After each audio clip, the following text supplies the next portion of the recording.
अस्सलाम वालेकुम my YouTube family, कैसे हैं आप सब। उम्मीद करती हूँ सब ठीक ठाक होंगे, जहाँ रहें खुश रहें आबाद रहें। तो आइए आपके साथ आज बहुत ही आसान और मज़े की रेसिपी शेयर करूँगी। तो आइए रेसिपी को स्टार्ट करते हैं। तो यहाँ पे मैंने 2 रोटियाँ ले ली हैं। अक्सर घर में रात को रोटी बच जाती है, तो अब हम इसको छोटे छोटे इसके पीस बना लेंगे। तो अगर आप मेरे चैनल पर नए हैं तो सबसे पहले मेरे चैनल को सब्सक्राइब कर लें और साथ ही बेल आइकन के बटन को प्रेस कर लें ताकि हर नई आने वाली वीडियो आपको मिल सके। नई नई रेसिपीज़ मैं आपके लिए लेके आऊँगी, शेयर करूँगी आपके साथ। तो आपने ज़रूर लाइक और शेयर ज़रूर करना है। तो अब यहाँ पे छोटे छोटे पीस कर लिए हैं। तो अब एक मिक्सर जार ले लेंगे, उसमें सारी रोटी ऐड करेंगे और अच्छे से पीस लेंगे इसको। तो ये देखें मैंने अब पीस लिया है और कितने अच्छे से ये फाइन चूरा बन गया है। तो आपने भी इसी तरह इसको पीस लेना है।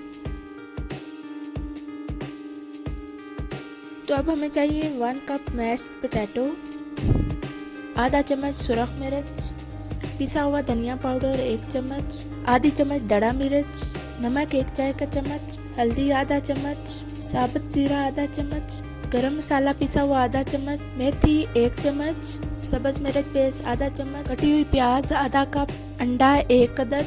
अब हम इसको अच्छे से मिक्स कर लेंगे। तो जो माएँ कहती हैं कि हमारे बच्चे रोटी नहीं खाते, तो आप उनको लाजमी ये वाली रेसिपी ज़रूर ट्राई कीजिएगा, लाजमी बना के दीजिएगा। यकीन माने आपके बच्चे जो हैं वो खुश हो जाएंगे, उनको पता ही नहीं चलेगा कि ये हमारे लिए क्या बना है। बच्चों के लिए ये डिफरेंट रेसिपी है, तो आप ज़रूर ट्राई कीजिएगा और मुझे फीडबैक ज़रूर दीजिएगा। तो यहाँ पे हम एक प्लेट ले लेंगे और उसमें हम ऑयल डालेंगे 1 टेबल स्पून के करीब। और अब इसको सारी प्लेट पे हमने अच्छे से लगा लेना है। तो अब कबाब मिक्सर हम इस पे अच्छे से हमने जो है ना इसको स्प्रेड कर लेना है, अच्छे से हिला लेना है हाथ से।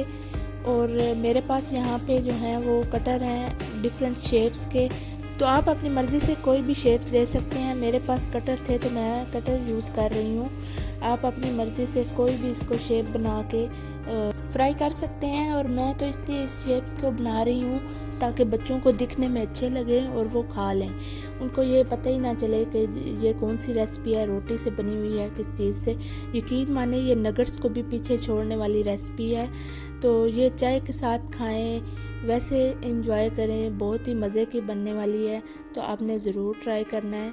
तो अपना फीडबैक जो है वो लाजमी शेयर करना है। तो यहाँ पे आपने इन मोल्ड को जो है वो ग्रीस कर लेना है ताकि शेप्स जो हैं वो अच्छे से बाहर आ जाएं। तो यहाँ पे देखें ये सारी शेप्स जो हैं वो मैंने तैयार कर ली हैं, बहुत ही अच्छी लग रही हैं।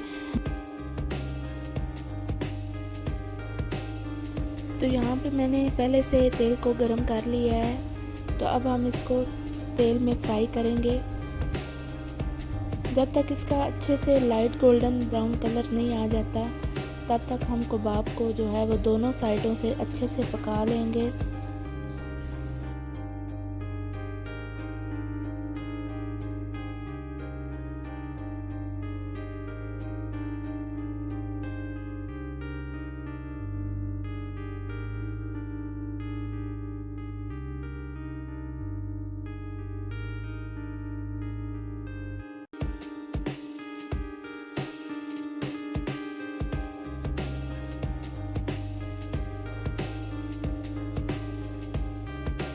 तो अब कबाब जो हैं वो अच्छे से फ्राई हो चुके हैं। तो अब हम इसको निकाल लेंगे। तो आप किसी भी अच्छी सी डिश में इसको सर्व करें और ग्रीन चटनी के साथ या केचप के साथ एंजॉय करें। तो अगर आपको ये मेरी आज की रेसिपी पसंद आई तो अपने फ्रेंड्स फैमिली के साथ ज़रूर शेयर कीजिएगा। और ये देखें कबाब का कितना अच्छा कलर आया और यहाँ पे मैंने टेस्ट भी किया और बहुत ही मज़े के ये कबाब बने हैं, यकीन माने। तो आपने इस रेसिपी को ज़रूर ट्राई करना है। तो इंशाल्लाह नेक्स्ट वीडियो में मिलेंगे नेक्स्ट रेसिपी के साथ। अल्लाह हाफिज़।